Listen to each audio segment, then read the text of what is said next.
Mbote na ba abonné nanga de partout chez Kabuza. Nzambe nanga apambolelanga bino. Bien-aimé na na message ya Pépé. J'espère que bomoni déjà na miniature. Photo oyo nga na tie babenga kaye Pépé. Ici ka kolanda vidéo nanga ako comprendre que moi na mwasi oyo ayebi kombo oyo ndenge nini. Pépé aza mwana ya ba chef coutumier.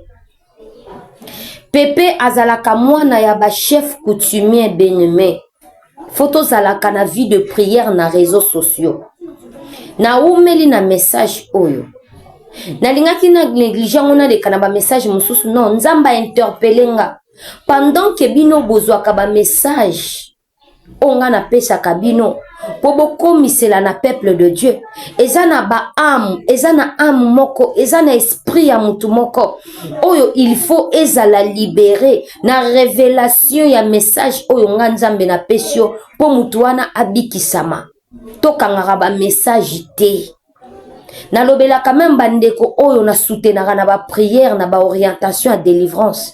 Soki nzamba pesio message ko bomba te. Eza ya yote, message wana eza ya mutu. Nazwa ngolu de la part de Jésus-Christ. Nazwa ngolu ya koza la voyante. Naza na grâce ke soki na lingi mutu wana na sepelaka na ye. Naza na grâce o nzamba salanga ya kofungolelanga vie ya mutu oyo nga nazo s'intéresser na ye. Na ba vidéo nanga mususu eleka na ba 2024-2023. Na bizwaka révélation moko awa ya Karine Mokonzi oyo kombo nezalaka Pépé. Nga na bandaki kolanda Karine Mokonzi na sabona. Na lekisaka vidéo ya Karine Mokonzi te parce que na bandako sepela na ye vraiment. Na sepela na ye. Na mona ka côté mususu azalaka juste. Na mona ke fi moko boye do na jeté là vraiment na zalaka wana. Enzamba tika kinga bongo te abombela ange loko te. Ayaka ko révéler nga vie ya Karine Mokonzi na 2024. Ndenge na mona ka banda ko yelanga lokola lesbienne. Na mikoleleki nazalaki na prière. Nazo les sous révélation à Karine Mokonzi. On a benga Pépé. Nzamba bombela ange loko te. Il suffit na s'intéresser na mutu. Il faut na mona vie na yo. Il suffit na lata likambu na même na bato na soutenaka na intercession. Il suffit na lata likambu na yo. Nzamba fungola rideau ya vie ya mutu wana. Nzamba koma akolakisanga qu'est-ce qu'il faut vie ya mutu wana eza ndenge nini. C'est la même chose na bato oyo. Bozo linga na réseaux sociaux. Bino ba chinois. Pendant que nazo pesa message nzamba bisinga ezana ba âme nanga mususu o il faut na libérer na emprise ya clique ya bondoki. Moi-même je le répète, je la suivais. J'aimais la sœur. Na komantaka na pambola kaye. Mais nzamba komi ko révélenga. Nzamba libérer esprit ya mutu moko na ki fanatisme ya bondoki. Nalali ya liboso nzamba ola kisanga boyo kasko message onga na jupo na Karine mibale. Bien-aimé, repentez-vous. Bino bato ya réseaux sociaux bo se repentir parce que il y a la mort qui va frapper na bato ya TikTok o bayebana. Avant nyonso wana toza na passage ya Bible Zacharie chapitre 3 verset 3 à 4 na otela bino verset bon vérifier botanga par rapport soubasima ya message nga na lingi na pesa par rapport ya Karine Mokonzi o ba bengi Pépé. Pendant que nazalaki na ba prière nga vi na nga nyonso eza losambo mais na kota kapé 4 jours ya retraite tango na bimi prière nini nzamba révélinga na moni Karine neti na salle ya sport. Nzamba zo révélenga Karine Mokonzi na salle ya sport. Boyebi ba mabende oyo ba benda raboue. Il faut tchaboue. Po banda ko benda et travailler à Canadi Boumou, je ne sais pas ba oba kenda la salle de sport et ça na banini moko filmi obandi obenda ozo benda. Voilà. Pendant que Karine a tie maboko abenda na moni libumu na ye ezalaki na eloko te. Pendant que azolo bake azana zemi. Na mona ki libumu Karine pepe ezana eloko te libumu na ye ezalaki vide zemi ezalaki te par après na ye komona ye afandi alati t-shirt bazopesa ye mes condoléances nayebi te nzambe alingi alobelanga Karine a perdre nani ou bien kozwa matanga ya nani namonaki afandi mawa bato bazopesa mes condoléances Karine Mokonzi. Premier message nazwaki ya ye yango wana.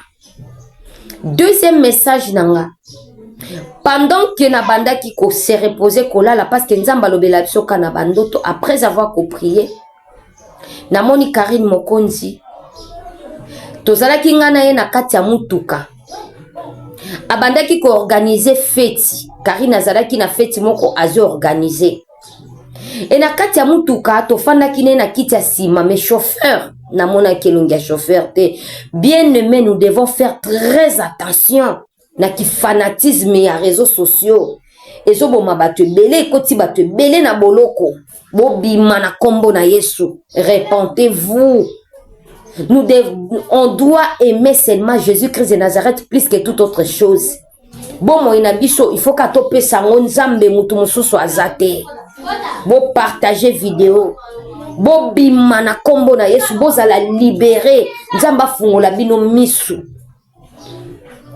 Nazalaki na Karine na mutuka metofanda kikita sima azalaki agité kande mutu nyonso azalaka na fête Karine azo proposer nga elamba alobi na robe mo eza na sachet na pesa yo est-ce que kokoka yo message souka kinga wana. Quand je me suis réveillée, je priais, je demandais à Dieu pourquoi nzamba tali singa pona kolobake bino batu bolaikaka bokomantaka mutuka elakisaka vie ya mutu azo conduire ye na moni ete mengana etofandi na sima na koti na mutuka ya Karine seki nazalaka na vie ya Karine Mokonzi akumbama na bademo akumbama na banani nga nazo faire partie pourquoi na laikaka na tchaka ba cœur na bando tcha ba cœur na biloko na ye na komantaka do nazo na kati ya vie na ye. C'est pour cela na moni nga ne toza na kati ya mutuka je fais partie de sa vie. Na lekisaka vidéo ya Karine te biloko mosusu asekisaka lokwa comédie et voilà conséquence akomi ko proposer nga elamba ya kolata. Bien aimé, elamba eza significatif sur le plan spirituel.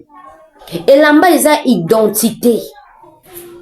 Nazotanga na passage ya Bible ya Zacharie Bible ezolobela elamba pendant que ange de l'Éternel a setena ki liboso ya Josué le sacrificateur et ange akomaki kopesa ordre balongola Josué elamba ya salité nani alatisa yo elamba ya salité na réseaux sociaux toza na ba façon ebele soki oza mayele okozala bien na réseaux sociaux soki oza mayele okozwa pe mbongo na réseaux sociaux.